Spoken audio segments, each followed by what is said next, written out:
Então, continuando aí sobre desenvolvimento de novas drogas, já comentei, né, que no passado os medicamentos eram descobertos através de tentativa e erro. Nós temos algumas fases aí do desenvolvimento de uma nova droga. Tem uma fase pré-clínica, onde os estudos não são feitos em seres humanos. É a fase laboratorial, desenvolvimento de molécula, etc. A fase 1, que a gente vai ver, já começa o estudo em seres humanos saudáveis. Fase 2, indivíduos doentes. Fase 3, em grandes centros de estudo.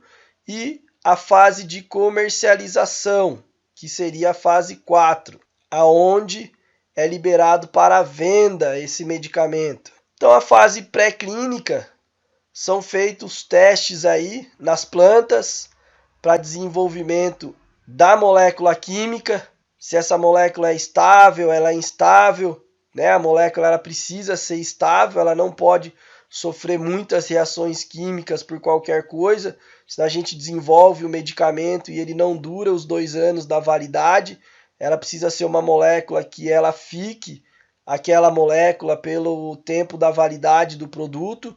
Ou se ela for uma molécula muito instável, vai precisar de muitos conservantes ou estabilizantes para que essa molécula não sofra tantas reações após embalada e que isso não traga danos ao organismo do paciente. Os estudos bioquímicos, que aí começa a aprofundar um pouco mais. E, enfim, os testes em animais. Tá? Então, as principais fases aí pré-clínica são essas. E nos animais vão ver o comportamento da droga num primeiro organismo vivo antes de chegar no ser humano. Então, vamos ver se essa droga vai aumentar a quantidade de xixi do ratinho, vai aumentar a quantidade de cocô, se essa droga vai ser eliminada pela urina, se vai ser eliminada pelas fezes, se essa droga vai deixar o ratinho mais estimulado, se vai deixar o ratinho mais sedado, se não vai fazer efeito nenhum no ratinho, se vai ter algum efeito colateral para esse animal. E aí, quando os testes estiverem muito conclusivos e tiver uma segurança clínica para ser estudado no ser humano, a vigilância vai aprovar o teste clínico para o ser humano. Lembrando que não é 100%, pode não ter efeito colateral num animal, porém pode matar um ser humano na fase do estudo. Pelo menos na mídia a gente não vê isso acontecer. Eles devem tomar muito cuidado com isso, é muita burocracia para o desenvolvimento de um medicamento, por isso que ele custa muito caro antes de virar genérico. Tem alguns vídeos que eu falo sobre a diferença do medicamento inovador, que é esse medicamento que passa por todos esses estudos que a gente vai falar, o medicamento similar e o medicamento genérico. Procure no YouTube aí que você vai aprofundar nessa diferença para a gente não perder o tempo aqui. Depois vem a fase 1, que são testes em voluntários saudáveis, para ver principalmente a parte farmacocinética da droga, absorção, distribuição, metabolismo, eliminação, efeitos adversos, saber como é que essa droga se comporta no ser humano saudável primeiro, porque se tiver um efeito colateral difícil de se resolver, é mais fácil você tratar um indivíduo saudável do que você tratar um indivíduo que já tem a doença. Então, por isso se começa no indivíduo saudável. Depois, passa-se então para o estudo clínico em pacientes com a doença, mais uma pequena quantidade de pacientes.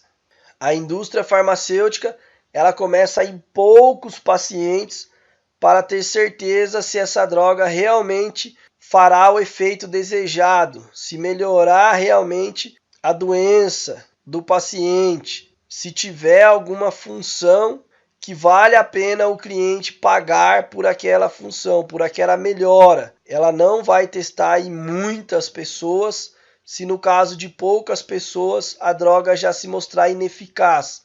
Então ela vai fazer como se fosse um teste piloto em poucas pessoas doentes, para saber se essas pessoas realmente vai ter uma melhora clínica significativa da sua doença, que vale a pena ela continuar investindo dinheiro para testar em mais pacientes. E aí chega então a fase 3, onde na fase 2 se concluiu que a droga realmente melhorou um percentual muito grande de pacientes, e aí eles aumentam o número de pessoas doentes que entrarão na pesquisa. E para isso eles contratam grandes centros de pesquisa médica, que são hospitais referência na sua área, aonde passam muitos pacientes naquela área que está querendo se estudar aquele medicamento a ser desenvolvido, pois esse centro terá profissionais específicos para todo o controle da pesquisa e a divulgação dos resultados.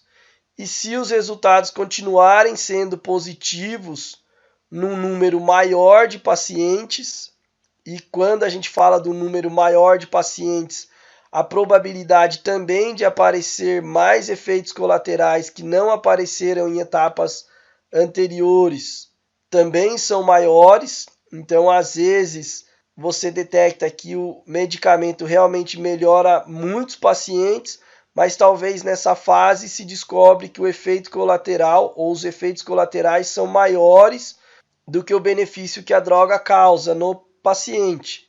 Então, ela pode também ser abortada, o seu estudo, nessa fase. Mas, chegando-se à conclusão de que também em um grande número de pacientes com a doença, essa droga teve uma melhora significativa dos males do paciente, que valha o investimento de dinheiro na compra dessa droga, a indústria segue para o próximo passo, que é a fase de comercialização da droga, onde envolve a vigilância dos efeitos terapêuticos do medicamento após a sua comercialização.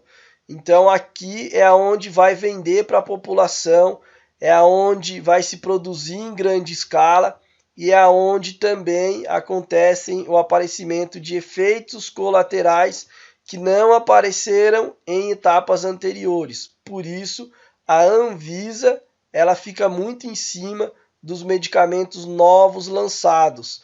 Se caso ela constatar que quando muitas pessoas começaram a tomar esse medicamento, começaram a aparecer efeitos colaterais que não apareceram em outras etapas e que justifique a interrupção da venda desse medicamento, a Anvisa, a Agência Nacional de Vigilância Sanitária, interruptará a venda desse medicamento.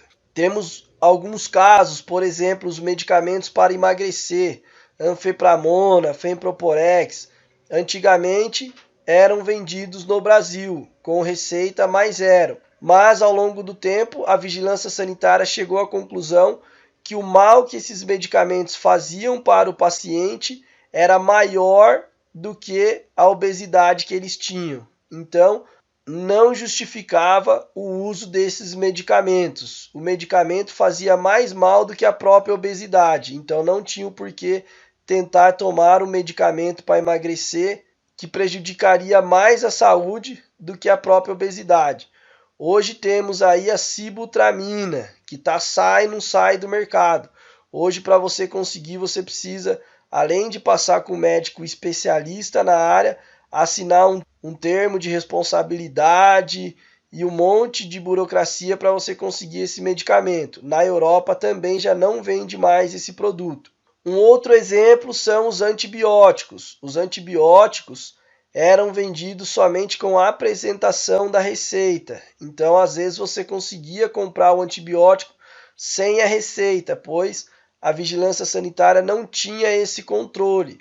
Hoje, pelo uso indevido dos antibióticos, a vigilância sanitária chegou à conclusão que estavam causando mutação genética nas bactérias e essas bactérias estavam ficando resistentes aos antibióticos por causa do uso indevido desses antibióticos, principalmente comprados sem receita médica. E aí ela modificou a classificação dos antibióticos. Hoje precisa da retenção da receita. Então você não consegue comprar, nem que você queira, antibióticos sem receita médica. Então a vigilância mudou isso após a comercialização, inclusive até de muitos anos de antibiótico. Então não é porque o medicamento foi lançado que ele não pode ser tirado. E não é porque o medicamento ele é lançado como isento de prescrição médica que mais para frente ele não precise de receita. Ou alguns medicamentos, por exemplo, como a loratadina, antigamente precisava da apresentação da receita médica e hoje ele é um medicamento isento de prescrição médica, ele não tem mais faixa vermelha. Você pode comprar ele sem receita na farmácia.